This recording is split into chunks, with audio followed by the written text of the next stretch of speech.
I really wish that what I'm about to tell you was not true. Because for most of my career as an entrepreneur, I studied really successful people to try to figure out how they made their money. In fact, when I was first starting my career, I thought if I just knew how people made their money, then I would follow that step-by-step plan and I'd become successful too. I was so obsessed with the how that I became really good at telling you exactly how this person made their money and this person made their money. It also made me a really good teacher of how to make a lot of money. But what I discovered later in my career is that you can give two people the exact same plan. One of them will build $1 million business out of it. The other will call me a scam artist. The difference between those two people is what's between here. It's mindset. And that's the piece that I wish wasn't true. I wish that there was more of a step-by-step formula for making a bunch of money. And in my mind, there's lots of those. In my world, that's you build a business, and the way you hit 7 figures is having 4 products that sell 25 sales a day at a $30 price point. That's $1 million business. And then you invest the profits. How do you invest the profits? You put them into long-term places that set you free mentally for you to go create the next step forward in your business. That's things that will cash flow, things that will grow, things that will generate wealth over the long term. Why don't people do that? Because of their mindset. So in this video, I want to go through 4 beliefs that prevent you and everyone you know from becoming millionaires. The first belief that keeps people from being millionaires is that money equals freedom. Money does not equal freedom. And the belief that it does equal freedom prevents people from becoming millionaires. If you believe that money equals freedom, then you also believe that the lack of money means no freedom. And that's the position that most people are operating with most of the time. So they're subconsciously afraid that they're going to lose money. When you are subconsciously afraid that you're going to lose money, guess what happens? You don't make more money. You end up clutching everything that you have. So you're afraid to start that business. You're afraid to launch that product. You're afraid to start this new thing because you could lose money in any of those possibilities. You're always afraid of something bad happening because if you lose money, then you will lose freedom. You have to be able to disconnect those two things in your mind. If you can recognize that freedom is independent of money, as long as you are willing to change your lifestyle and make changes that reflect the freedom that you have, then you'll always have freedom. The truth is that you can have freedom anytime you want. You can reduce expenses, you can move, you can sell your house, you can trade in your car. These are just things that people don't want to do because it creates an illusion. It creates a projection of freedom. But what they're really wanting is for more money to undo the stress in their mind that is currently there because of previous decisions. Money can relieve the stress that's in your life because of previously made decisions, but it will not give you freedom. Because as soon as you expand a little bit, you will fill that in with more stressful decisions. You have to make freedom the priority first. That means freedom of schedule, freedom of time, financial freedom in the form of reduced expenses.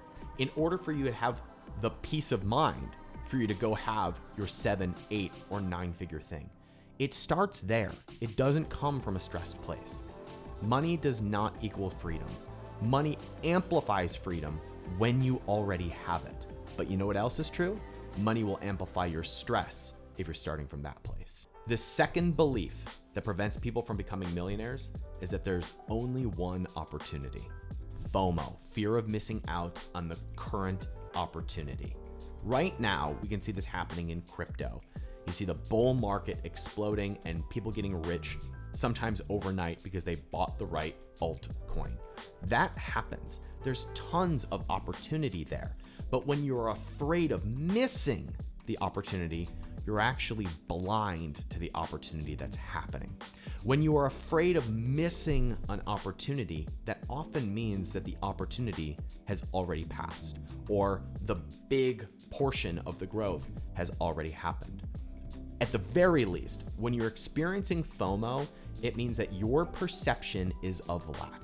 It's of not having enough. It's that I gotta do this thing because this is the one and only one. And if I don't do this one, then there will never be another opportunity. The truth is that there are always opportunities, always, always, always coming right around the corner. The next one's coming. The one that comes after crypto will be even bigger. The ones that come as the result of crypto will be even bigger. The ones that come as a result of the e-commerce boom will be bigger than the e-commerce boom. It's not that you have to be afraid of missing opportunity. It's that you need to be afraid of putting your focus on opportunities that don't match your skill set. In baseball, we call this waiting for your pitch. I had a coach in playing Little League who every time somebody swung and missed at a pitch, he would say, "Don't worry, kid, it only takes one. It only takes one and you get 3 misses." Well, in life, you get an infinite number of misses, and there's always pitches being thrown, always in all sectors, and it's only getting more and more. There's no need to be afraid of missing opportunities. You need to be in the right mental space to see the opportunities that connect with who you are and what you want to bring to this world. When you can look at opportunities from a place of ease rather than a place of fear, then you're in the position to swing the bat and hit a home run. The third belief that prevents people from becoming millionaires is that money will change my life. Even $1 million. The belief that $1 million will change my life is a stressed, tense position in which you are thinking about the things that you want relief from rather than things that you want to create and bring to this world. Money does not change your life. Money will amplify your life as it currently is. So the focus has to go to optimizing my life now, improving my life right now. If you are stressed about money, what can you do in terms of your expenditures in order to bring relief now, to bring ease now, to bring peace of mind now? Most people think that if they just hit one big home run, then they can undo all of this past stress. But money is like alcohol. If you give alcohol to an angry person, they don't become a loving cuddle bug. They get even angrier and louder. If you give alcohol to a kind, generous person, they start giving away money and houses and cars. Money is exactly the same way. If you give money to a stressed person, they become more stressed, even about money. I know this from experience, and unfortunately, I'm not sure that somebody can learn this in any other way. But when I had the most money ever in my life show up literally overnight, I became stressed that I would lose it. And you know what happened when I was stressed about losing it? I started investing in things that made that story true, that made the money go away. If you're afraid of losing money, it will run away from you. Someone I follow named Kyle Cease talked about money like you were on a date with money. If you were on a date with money and you were talking about it in the way you think about it, would it want to go out with you again? If you were saying things like, "There's never enough of you. Why do you never come around? Why are you never there when I need you?" Would money want to go on a second date with you? Or if money was on a date with you and you were like, "I just love having you around. You don't even need to do anything for me. I just love having you around. I want you around even more. Like, you're so much fun to be around. I like to play with you." Would this person want to go on a second date with you? Most people have a mindset around money more like the first date than the second one, where they're afraid of it going away and they're mad at it and they're angry about it. They're not really angry about money. They're angry about the things in their life that they think money will fix, but money will not fix those things. In fact, even if money does fix those things, you will replace them with something else. I know this because I hang out with a lot of millionaires who have a lot of problems, and they think that making more money will help them undo those problems, but it just gives them more fuel to make those problems even bigger. If you're insecure, money will make you even more insecure. You'll just be an insecure idiot with a Lamborghini who's insecure about losing it and everybody judging him.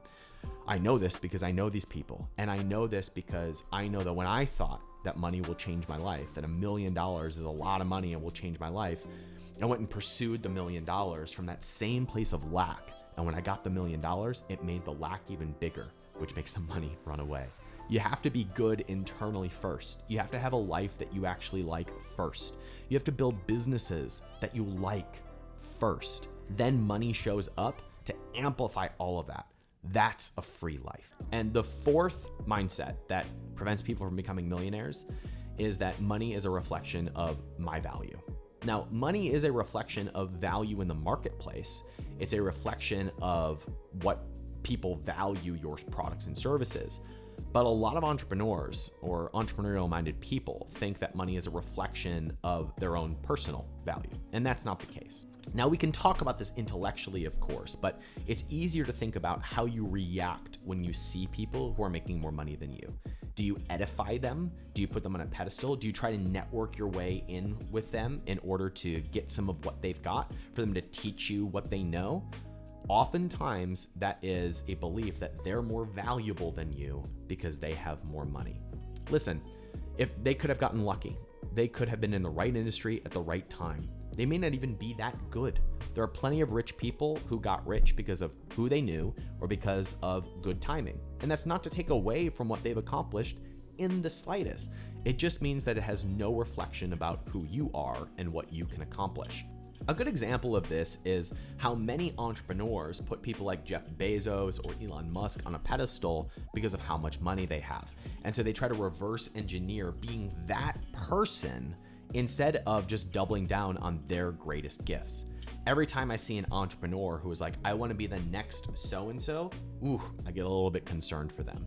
That's preventing them from having the success that they could really enjoy if they recognize where their unique talents and gifts were and they went all in on those. Elon Musk became Elon Musk because Elon Musk was committed to being Elon Musk. Jeff Bezos became Jeff Bezos because he was committed to being himself and to carrying out the business that he wanted to create. If Jeff Bezos and Elon Musk had modeled what other people were doing, then Elon would have started another gas-powered car company, and Jeff Bezos would have opened up physical bookstores as his first business. But because they doubled down on what they wanted to bring to this world, that's how they were able to get rich. The same thing has to happen for you in order to create the results that you want. And you'll know the difference based on how you feel. If you are genuinely excited about something and you feel like this is an obvious thing for you versus you're excited about something because you think it's going to mean something about who you are and you feel stressed about losing it, that's when you need to clarify and come back to center. The interesting thing is that all of these pieces play together into one common story. And it's when you're looking to the outside world to fix how you feel inside, you are destined for failure. The idea that your freedom exists outside of yourself in the form of money or validation prevents you from doing the things that success requires. And when you think that the external opportunities are going to go away, leaving you out in the cold, rather than you being the opportunity that shows up to the world, then money will run away from you. And if you believe that money will fix your life or change your life because you're chaotic inside, money will run away from you. And only when you do that work and you're clear from that place and you're able to see that your value is not connected to the amount of money that you make, then you're able to show up to serve. And you're able to show up to serve in a way that is very, very profitable. You will make the most money when you don't have a need for it. You will make the most money when you're not attached to it. You will make the most money when you're confident in yourself despite how much money you have. Then money can show up and amplify your life, a life that is already free, already abundant, already confident, and has no need for more money. It becomes a choice. And when making more money is a choice, you can have all of it that you want. That is my wish for you, my friends. When you're in that place, then you can create businesses that are 7- and 8-figure businesses. And if you need some help, subscribe to this channel and look at the resources that we've got in the description. I'm Ryan Daniel Moran. I work with capitalism.com. Thanks for watching.